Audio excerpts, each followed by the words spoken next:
ಚೀನಾವು ಅನೇಕ ರಾಜರಿಂದ ಆಳಲ್ಪಟ್ಟಿತು. ಅವರು ಒಂದು ಸಡಿಲ ಒಕ್ಕೂಟ ವ್ಯವಸ್ಥೆಯನ್ನು ಹೊಂದಿದ್ದರು. ನಂತರದ ದಿನಗಳಲ್ಲಿ ಕೇಂದ್ರೀಕೃತ ಆಡಳಿತವನ್ನು ಹೊಂದಿದ್ದರು. ಚೀನಾ ದೇಶವು ಸುದೀರ್ಘವಾದ ರಾಜಕೀಯ ಇತಿಹಾಸವನ್ನು ಹೊಂದಿದೆ.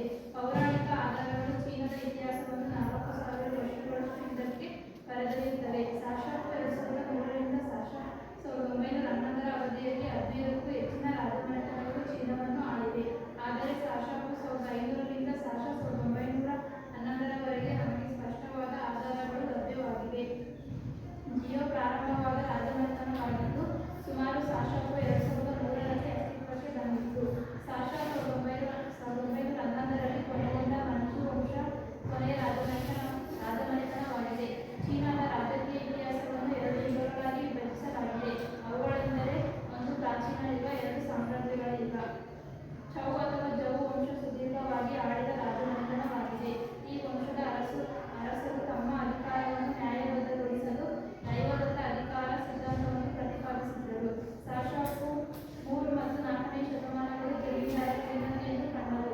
ಅವರು ತಮ್ಮಲ್ಲಿಯೇ ಯುದ್ಧಗಳನ್ನು ತೊಡಗಿದರು. ಇವರು ಮಿಂಗ್ ವಂಶದ ದೊರೆಗಳು ಹತ್ತಿಕ್ಕಿದರು ಹಾಗೂ ರಾಜಮನೆತನಗಳ ಆಡಳಿತವನ್ನು ಪುನಃ ಸ್ಥಾಪಿಸಿದರು. ಮಿಂಗ್ ವಂಶದ ದೊರೆಗಳು ತಮ್ಮ ರಾಜ್ಯವನ್ನು ಸಾಮ್ರಾಜ್ಯವನ್ನಾಗಿಸಿದರು. ಹೀಗೆ ಚೀನಾದಲ್ಲಿ ಸಾಮ್ರಾಜ್ಯಗಳ ಯುಗ ಪ್ರಾರಂಭವಾಯಿತು.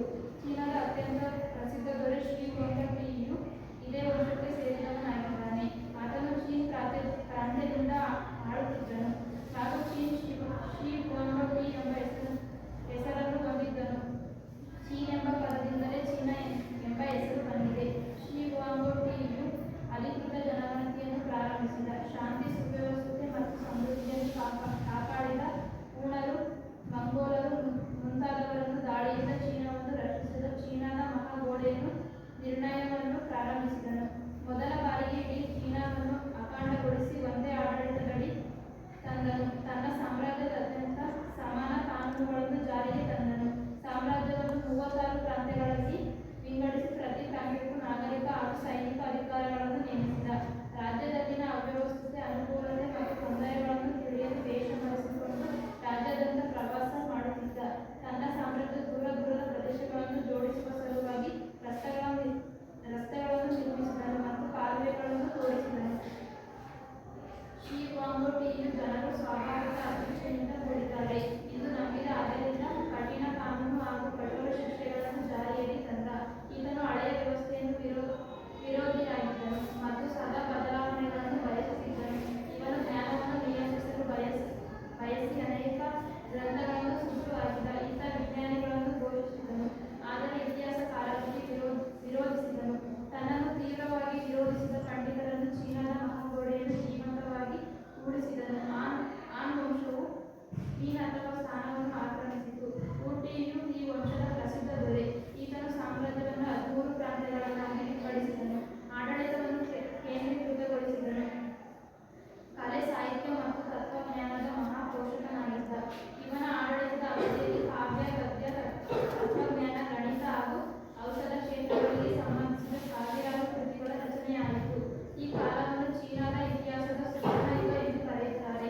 ಆನ್ ವಂಶದ ನಂತರ ಫೂಜಿನ್ ವಂಶವು ಆಡಳಿತ ಪ್ರಾರಂಭಿಸಿತು.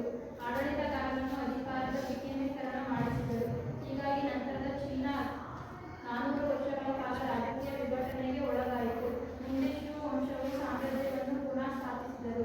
ಶು ವಂಶದ ನಂತರ ಟ್ಯಾಂಗ್ ವಂಶವು ಆಡಳಿತಕ್ಕೆ ಬಂದಿತು.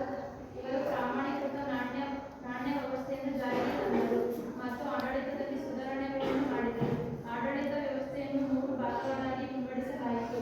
ಮೊದಲನೆಯದು ಕರಡು ತಯಾರಿಸುವುದು, ಎರಡನೆಯದು ಕರಡು ಪರಾಮರ್ಶಿಸುವುದು ಹಾಗೂ ಮೂರನೆಯದು ಅವುಗಳನ್ನು ಜಾರಿಗೆ ತರುವುದಕ್ಕೆ ಸರ್ಕಾರದ ಅಧಿಕಾರಿಗಳ ನೇಮಕಾತಿಗೆ ಸ್ಪರ್ಧಾತ್ಮಕ ಪರೀಕ್ಷೆಗಳನ್ನು ನಡೆಸಲಾಗುತ್ತಿತ್ತು. ಈ ಅವಧಿಯಲ್ಲಿ ಕಲೆ, ಸಾಹಿತ್ಯ ಮತ್ತು ತಂತ್ರಜ್ಞಾನಗಳ ಕ್ಷೇತ್ರದಲ್ಲಿ ಮಹತ್ವದ ಪ್ರಗತಿಯಾಯಿತು. ಆದ್ದರಿಂದ ಈ ಕಾಲವನ್ನು ಚೀನಾ ಇತಿಹಾಸದ ಇನ್ನೊಂದು ಸುವರ್ಣಯುಗ ಎಂದು ಕರೆಯುತ್ತಾರೆ. ಆರಂಭದಲ್ಲಿ ಚೀನಾವು ಅನೇಕ ರಾಜರಿಂದ ಆಳಲ್ಪಟ್ಟಿತ್ತು. ಅವರು ವಿಷಯ ಜಾಗತಿಕ ಇತಿಹಾಸ ಪಾಠ ಚೀನಾ ನಾಗರಿಕತೆ. ರಾಜಕೀಯ ಸ್ಥಿತಿ. ಆರಂಭದಲ್ಲಿ ಚೀನಾವನ್ನು ಅನೇಕ ರಾಜ್ಯದಿಂದ ಆಳಲ್ಪಟ್ಟಿತು. ಅವರು ಒಂದು ಸರಳ ಸಡಿಲ ಒಕ್ಕೂಟ ವ್ಯವಸ್ಥೆಯನ್ನು ಹೊಂದಿದ್ದರು. ನಂತರದ ದಿನಗಳಲ್ಲಿ ಕೇಂದ್ರೀಕೃತವಾಗಿ ಆಡಳಿತವನ್ನು ಹೊಂದಿದ್ದರು. ಚೀನಾ ದೇಶವು ಸುದೀರ್ಘವಾದ ರಾಜಕೀಯ ಇತಿಹಾಸವನ್ನು ಹೊಂದಿದೆ. ಪೌರಾಣಿಕ ಆಧಾರಗಳು ಚೀನಾದ ಇತಿಹಾಸವನ್ನು 4000 ವರ್ಷಗಳ ಹಿಂದಕ್ಕೆ ತೆರೆದೊಯ್ಯುತ್ತವೆ. ಸಾಶಾಪು 2300ರಿಂದ ಸಾಶಾ 1911ರ ಅವಧಿಯಲ್ಲಿ 15ಕ್ಕೂ ಹೆಚ್ಚಿನ ರಾಜಮನೆತನಗಳು ಚೀನಾವನ್ನು ಆಳಿವೆ. ಆದರೆ ಸಾಶಾಪು 1500ರಿಂದ ಸಾಶಾ 1911ರವರೆಗೆ ನಮಗೆ ಸ್ಪಷ್ಟವಾದ ಆಧಾರಗಳು ಲಭ್ಯವಾಗಿದೆ. ಚೀನಾವನ್ನು ಆಳಿದ ರಾಜಮನೆತನಗಳು. ಚೀನಾ ಯುಗದ ರಾಜಮನೆತನಗಳು. ಜಿಯಾ ರಾಜಮನೆತನ ಸಾಶಾಪು 2300ರಿಂದ 1600. ಶಾಂಗ್ ರಾಜಮನೆತನ ಸಾಶಾಪು 1600ರಿಂದ 1046ರವರೆಗೆ. ಜೌ ರಾಜಮನೆತನ ಸಾಶಾಪು 1045ರಿಂದ 556ರವರೆಗೆ. ಸಾಮ್ರಾಜ್ಯಶಾಹಿ ಯುಗದ ರಾಜಮನೆತನಗಳು.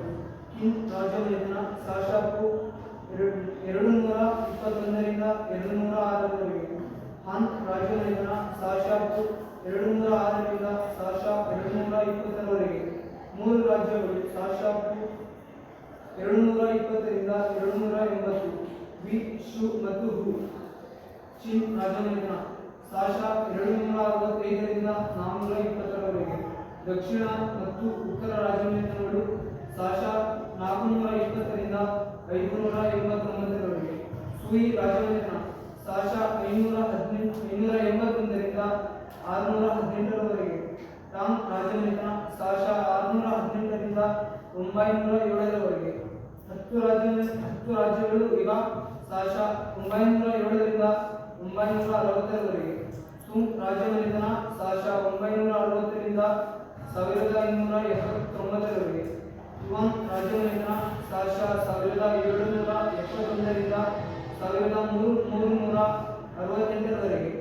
ಮಿಂಗ್ ರಾಜಮನೆತನ ಸಾಶಾ 1368ರಿಂದ 1644ರವರೆಗೆ. ಮಂಚು ಅಥವಾ ಕಿಂಗ್ ರಾಜಮನೆತನ ಸಾಶಾ 1644ರಿಂದ 1911ರವರೆಗೆ. ಜಿಯಾ ಪ್ರಾರಂಭದ ರಾಜಮನೆತನವಾಗಿದ್ದು ಸುಮಾರು ಸಾಶಾಪು 2300ರಲ್ಲಿ ಅಸ್ತಿತ್ವಕ್ಕೆ ಬಂದಿತು. ಸಾಶಾ 1911ರ ಕೊನೆಗೊಂಡಿತು.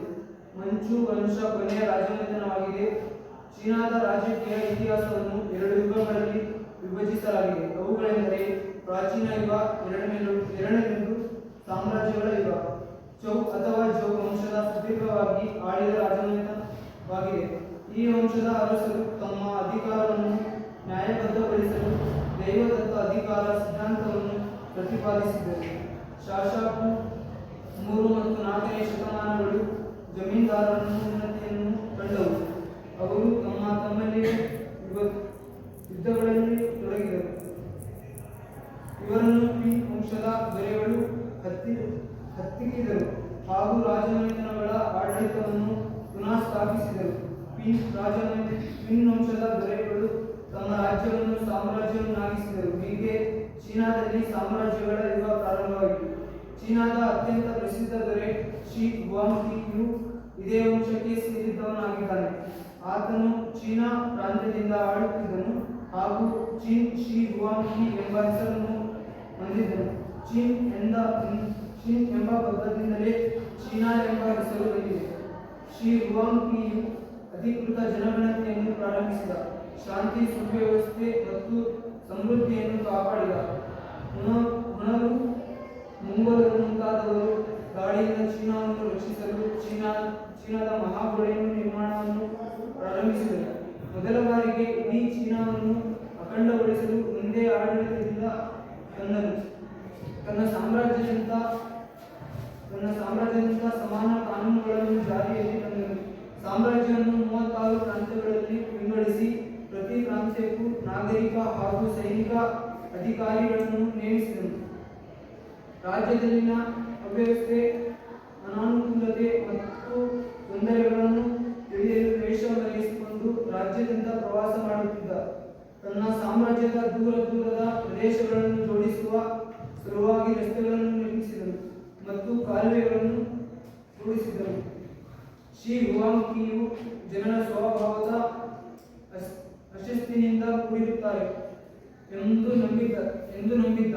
ಆದ್ದರಿಂದ ಕಠಿಣ ಕಾನೂನು ಹಾಗೂ ಕಠೋರ ಶಿಕ್ಷೆಗಳನ್ನು ಜಾರಿಯಲ್ಲಿ ತಂದು ಈತನ ಹಳೆಯ ವ್ಯವಸ್ಥೆಯನ್ನು ವಿರೋಧಿಯಾಗಿ ಮತ್ತು ಸದಾ ಬದಲಾವಣೆಗಳನ್ನು ಬಯಸುತ್ತಿದ್ದನು. ಇವನು ಜ್ಞಾನವನ್ನು ನಿಯಂತ್ರಿಸಲು ಬಯಸಿ ಅನೇಕ ಗ್ರಂಥಗಳನ್ನು ಸುಟ್ಟು ಹಾಕಿದ.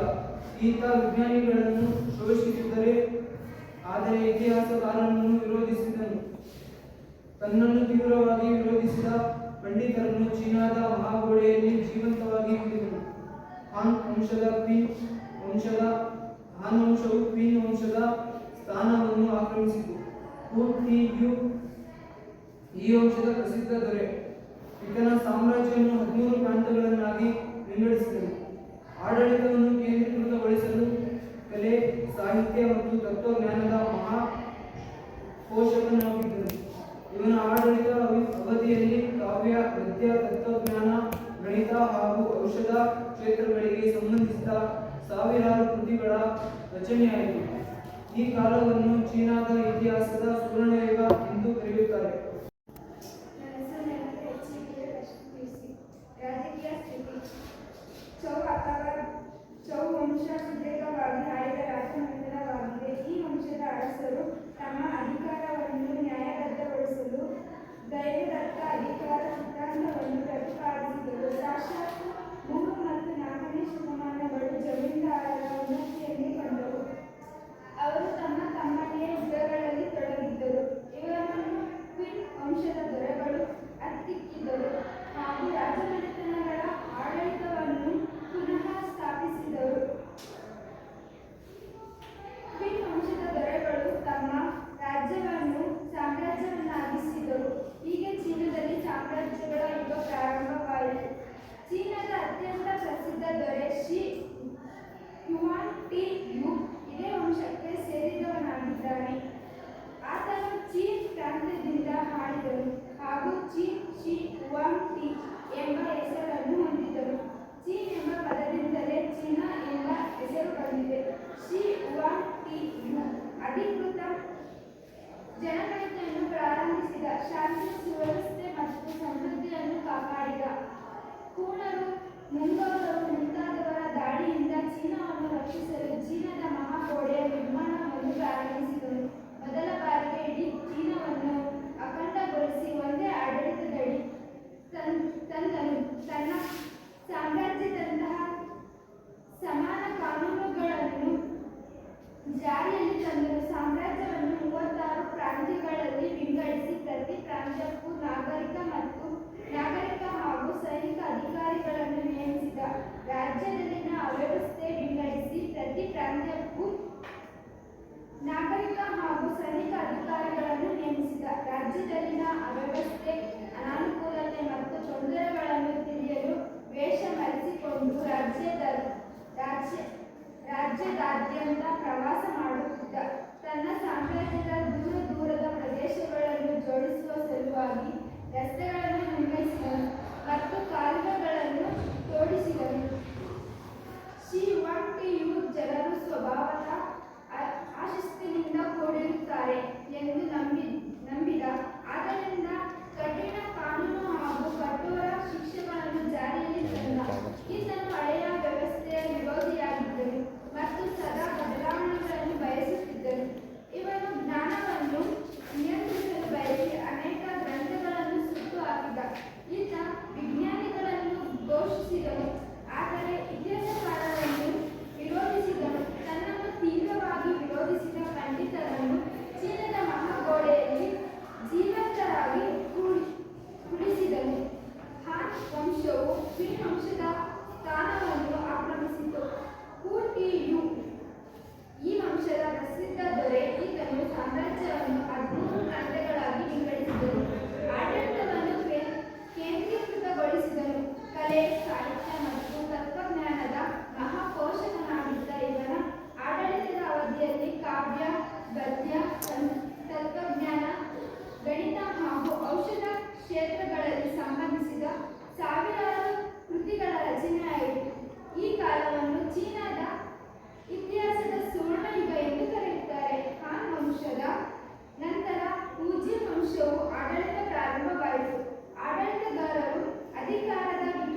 ವಂಶದವರು ಆಡಳಿತಕ್ಕೆ ಬಂದರು.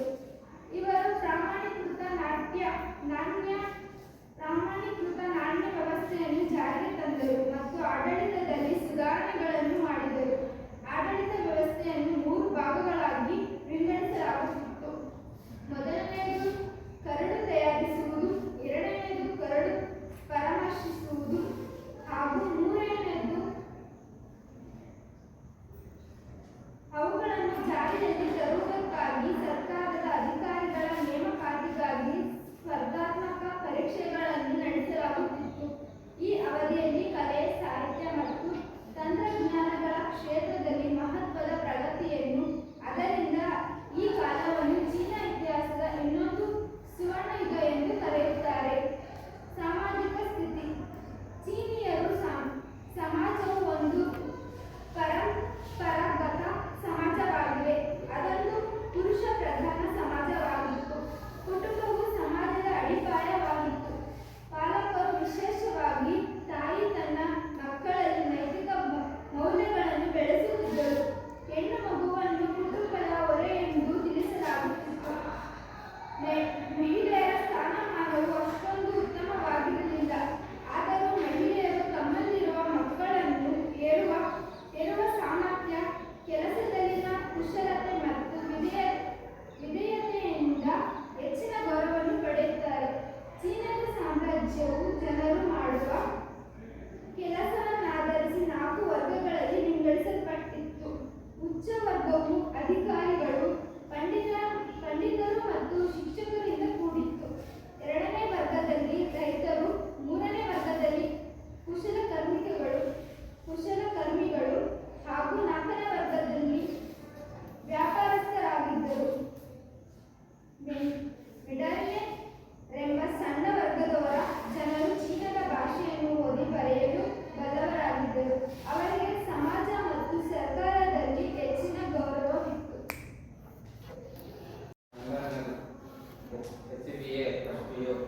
ರಾಜಕೀಯ ಸ್ಥಿತಿ. ಚೌ ಅಥವಾ ಜೌ ವಂಶ ಸುದೀರ್ಘವಾಗಿ ಆಳಿದ ರಾಜಮನೆತನವಾಗಿದೆ. ಈ ವಂಶದ ಅರಸರು ತಮ್ಮ ಅಧಿಕಾರವನ್ನು ನ್ಯಾಯಬದ್ಧಗೊಳಿಸಲು ದೈವದತ್ತ ಅಧಿಕಾರ ಸಿದ್ಧಾಂತವನ್ನು ಪ್ರತಿಪಾದಿಸಿದರು. ಶಾಸಕರು 3 ಮತ್ತು 4ನೇ ಶತಮಾನಗಳು ಜಮೀನ್ದಾರರ ಉನ್ನತಿಯನ್ನು ಕಂಡರು. ಅವರು ತಮ್ಮಲ್ಲಿ ಯುದ್ಧಗಳಲ್ಲಿ ತೊಡಗಿದರು. ಅವರು ಚೀನ ವಂಶದ ದೊರೆಗಳು ಹತ್ತಿಕ್ಕಿದ್ದರು ಹಾಗೂ ರಾಜಮನೆತನಗಳ ಆಡಳಿತವನ್ನು ಪುನಃ ಸ್ಥಾಪಿಸಿದರು. ಚೀನ ವಂಶದ ದೊರೆಗಳು ತಮ್ಮ ರಾಜ್ಯವನ್ನು ಸಾಮ್ರಾಜ್ಯವನ್ನಾಗಿಸಿದರು. ಹೀಗೆ ಚೀನಾದ ಸಾಮ್ರಾಜ್ಯಗಳ ಯುಗ ಪ್ರಾರಂಭವಾಯಿತು. ಚೀನಾದ ಅತ್ಯಂತ ಪ್ರಸಿದ್ಧ ದೊರೆ ಶಿ ಹುವಾಂಗ್ ಟಿಯು ಇದೇ ವಂಶಕ್ಕೆ ಸೇರಿದವನಾಗಿದ್ದಾನೆ. ಆತನು ಚೀನ್ ರಾಜ್ಯದಿಂದ ಆಳುತ್ತಿದ್ದನು ಹಾಗೂ ಚೀನ್ ಶಿ ಹುವಾಂಗ್ ಟಿ ಎಂಬ ಹೆಸರನ್ನು ಹೊಂದಿದನು. ಚೀನ್ ಎಂಬ ಪದವಿದ್ದರೆ ಚೀನಾ ಎಂಬ ಹೆಸರು ಬಂದಿದೆ. ಶಿ ಹುವಾಂಗ್ ಟಿಯು ಅಧಿಕೃತ ಜನಗಣತಿಯನ್ನು ಪ್ರಾರಂಭಿಸಿದ. ಶಾಂತಿ, ಸುವ್ಯವಸ್ಥೆ ಮತ್ತು ಸಮೃದ್ಧಿಯನ್ನು ಕಾಪಾಡಿದ. ಹುನಾರು, ಮಂಗೋಲರು ಮತ್ತು ದಾಳಿಯಿಂದ ಚೀನಾವನ್ನು ರಕ್ಷಿಸಲು ಚೀನಾದ ಮಹಾಪಡೆಯನ್ನು ನಿರ್ಮಾಣವನ್ನು ಪ್ರಾರಂಭಿಸಿದನು. ಮೊದಲ ಬಾರಿಗೆ ಇಡೀ ಚೀನಾವನ್ನು ಅಖಂಡಗೊಳಿಸಿ ಒಂದೇ ಆಡಳಿತದಲ್ಲಿ ತನ್ನ ಸಾಮ್ರಾಜ್ಯದಾದ್ಯಂತ ಸಮಾನ ಕಾನೂನುಗಳನ್ನು ಜಾರಿಯಲ್ಲಿ ತಂದನು. ಸಾಮ್ರಾಜ್ಯವನ್ನು 36 ಪ್ರಾಂತ್ಯಗಳಾಗಿ ವಿಂಗಡಿಸಿ ಪ್ರತಿ ಪ್ರಾಂತ್ಯಕ್ಕೂ ನಾಗರಿಕ ಹಾಗೂ ಸೈನಿಕ ಅಧಿಕಾರಿಗಳನ್ನು ನೇಮಿಸಿದನು. ರಾಜ್ಯದಲ್ಲಿನ ಅವ್ಯವಸ್ಥೆಯ ಅನಾನುಕೂಲತೆ ಮತ್ತು ತೊಂದರೆಗಳನ್ನು ತಿಳಿಯಲು ವೇಷ ಮರೆಸಿಕೊಂಡು ರಾಜ್ಯದಿಂದ ಪ್ರವಾಸ ಮಾಡುತ್ತಿದ್ದ. ತನ್ನ ಸಾಮ್ರಾಜ್ಯದ ದೂರದ ಪ್ರದೇಶವನ್ನು ಜೋಡಿಸುವ ಸಲುವಾಗಿ ರಸ್ತೆಗಳನ್ನು ನಿರ್ಮಿಸಿದನು ಮತ್ತು ಕಾಲುವೆಗಳನ್ನು ಓಡಿಸಿದನು. ಈ ಹುವಾಂಗ್ ಟಿಯು ಜನರು ಸ್ವಭಾವತಃ ಅಸ್ತಿತ್ವದಿಂದ ಕೂಡಿರುತ್ತಾರೆ ಎಂದು ನಂಬಿದ. ಆದ್ದರಿಂದ ಕಠಿಣ ಕಾನೂನು ಹಾಗೂ ಕಠೋರ ಶಿಕ್ಷೆಗಳನ್ನು ಜಾರಿಯಲ್ಲಿ ತಂದ. ಈತನು ಹಳೆಯ ವ್ಯವಸ್ಥೆಯ ವಿರೋಧಿಯಾದನು ಮತ್ತು ಸದಾ ಬದಲಾವಣೆಗಳನ್ನು ಬಯಸಿದ್ದನು. ಇವನು ಜ್ಞಾನವನ್ನು ನಿಯಂತ್ರಿಸಲು ಬಯಸಿ ಅನೇಕ ಗ್ರಂಥಗಳನ್ನು ಸೃಷ್ಟಿಯಾಗಿಲ್ಲ. ಈತನು ವಿಜ್ಞಾನಿಗಳನ್ನು ಪೋಷಿಸಿದನು, ಆದರೆ ಇತಿಹಾಸಕಾರರನ್ನು ವಿರೋಧಿಸಿದನು.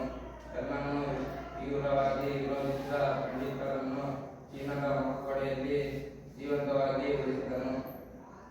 ಆ ಅಂಶವು ಕ್ಯೂನ್ ವಂಶದ ಸ್ಥಾನವನ್ನು ಆಕ್ರಮಿಸಿತ್ತು. ಊಟಿಯು ಈ ವಂಶದ ಪ್ರಸಿದ್ಧ ದೊರೆ. ಈತನು ಸಾಮ್ರಾಜ್ಯವನ್ನು 13 ಖಂಡಗಳಾಗಿ ವಿಂಗಡಿಸಿದನು. ಆಡಳಿತವನ್ನು ಕೇಂದ್ರೀಕೃತಗೊಳಿಸಿದನು. ಕಲೆಯ, ಸಾಹಿತ್ಯ ಮತ್ತು ತತ್ವಜ್ಞಾನದ ಮಹಾಪೋಷಕನಾಗಿದ್ದ. ಇವನ ಆಡಳಿತ ಅವಧಿಯಲ್ಲಿ ಕಾವ್ಯ, ಗದ್ಯ, ತತ್ವಜ್ಞಾನ, ಗಣಿತ ಹಾಗೂ ಔಷಧ ಕ್ಷೇತ್ರಗಳಿಂದ ಸಂಬಂಧಿಸಿದ ಸಾವಿರಾರು ಕೃತಿಗಳ ರಚನೆಯಾಯಿತು.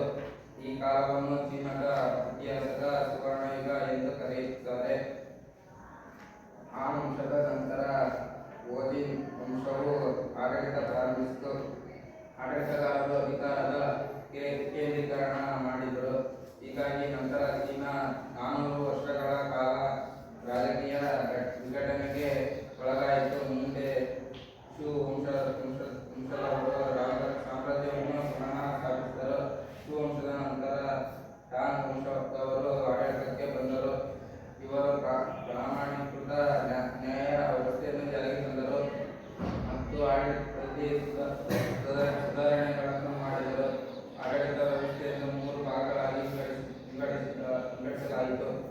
ಮೊದಲನೆಯದು ಕರಡು ತಯಾರಿಸುವುದು, ಎರಡನೆಯದು ಕರಡು ಪರಾಮರ್ಶಿಸುವುದು ಮತ್ತು ಮೂರನೆಯದು ಅವುಗಳ ಜಾರಿಯಲ್ಲಿ ತರುವುದಾಗಿ ಸರ್ಕಾರದ ಅಧಿಕಾರಿಗಳ ನೇಮಕಾತಿಗಾಗಿ ಸ್ಪರ್ಧಾತ್ಮಕ ಪರೀಕ್ಷೆಗಳನ್ನು ನಡೆಸಲಾಗಿತ್ತು. ಈ ಅವಧಿಯಲ್ಲಿ ಕಲೆ, ಸಾಹಿತ್ಯ ಮತ್ತು ತಂತ್ರಜ್ಞಾನಗಳ ಕ್ಷೇತ್ರದಲ್ಲಿ ಮಹತ್ವದ ಪ್ರಗತಿಯಾಯಿತು. ಆದ್ದರಿಂದ ಈ ಕಾಲವನ್ನು ಚೀನಾ ಇತಿಹಾಸದ ಇನ್ನೊಂದು ಸುವರ್ಣಯುಗ ಎಂದು ಕರೆಯುತ್ತಾರೆ. ಸಾಮಾಜಿಕ ಸ್ಥಿತಿ. ಚೀನಿಯರ ಸಮಾಜವು ಒಂದು ಪರಂಪರಾಗತ ಸಮಾಜವಾಗಿದೆ. ಅದೊಂದು ಪುರುಷ ಪ್ರಧಾನ ಸಮಾಜವಾಯಿತು. ಕುಟುಂಬವು ಸಮಾಜ ಅಡಿಪಾಯವಾಯಿತು. ಪಾಲಕರು, ವಿಶೇಷವಾಗಿ ತಾಯಿ, ತನ್ನ ಮಕ್ಕಳಲ್ಲಿ ನೈತಿಕ ಮೌಲ್ಯಗಳನ್ನು ಬೆಳೆಸುತ್ತಿದ್ದಳು. ಹೆಣ್ಣು ಮಗುವನ್ನು ಕುಟುಂಬ ಹೊರೆ ಎಂದು ತಿಳಿಯಲಾಯಿತು. ಮಹಿಳೆಯರ ಸ್ಥಾನಮಾನವು ಅಷ್ಟೊಂದು ಉತ್ತಮವಾಗಿರುವುದಿಲ್ಲ. ಆದರೂ ಮಹಿಳೆಯರು ತಮ್ಮಲ್ಲಿರುವ ಮಕ್ಕಳನ್ನು ಸೇರುವ ಸಾಮರ್ಥ್ಯ, ಕೆಲಸದಲ್ಲಿನ ಕುಶಲತೆ ಮತ್ತು ವಿಧೇಯತೆಯಿಂದ ಹೆಚ್ಚಿನ ಗೌರವವನ್ನು ಪಡೆಯುತ್ತಿದ್ದರು. ಚೀನಾದ ಸಾಮ್ರಾಜ್ಯವು ಜನರು ಮಾಡುವ ಕೆಲಸನ್ನಾಧರಿಸಿ 4 ವರ್ಗಗಳಾಗಿ ವಿಂಗಡಿಸಲಾಯಿತು. ಉಚ್ಚ ವರ್ಗವು ಅಧಿಕಾರಿಗಳು, ಪಂಡಿತರು ಮತ್ತು ಶಿಕ್ಷಣದಿಂದ ಕೂಡಿತು. ಎರಡನೇ ವರ್ಗದಲ್ಲಿ ರೈತರು, ಮೂರನೇ ವರ್ಗದಲ್ಲಿ ಕುಶಲ ಕಾರ್ಮಿಕರುಗಳು ಹಾಗೂ ನಾಲ್ಕನೇ ವರ್ಗ ವ್ಯಾಪಾರಸ್ಥರದ್ದಾಗಿತ್ತು. ಮೆಂಡಾರಿಯನ್ ಎಂಬ ಸಣ್ಣ ವರ್ಗವೊಂದರ ಜನರು ಚೀನಾದ ಭಾಷೆಯನ್ನು ಓದಿ ಬರೆಯ ಬಲ್ಲರಾಗಿದ್ದರು. ಅವರಿಗೆ ಸಮಾಜ ಮತ್ತು ಸರ್ಕಾರದಿಂದ ಹೆಚ್ಚಿನ ಗೌರವವಿತ್ತು. ಆರ್ಥಿಕ ಸ್ಥಿತಿ.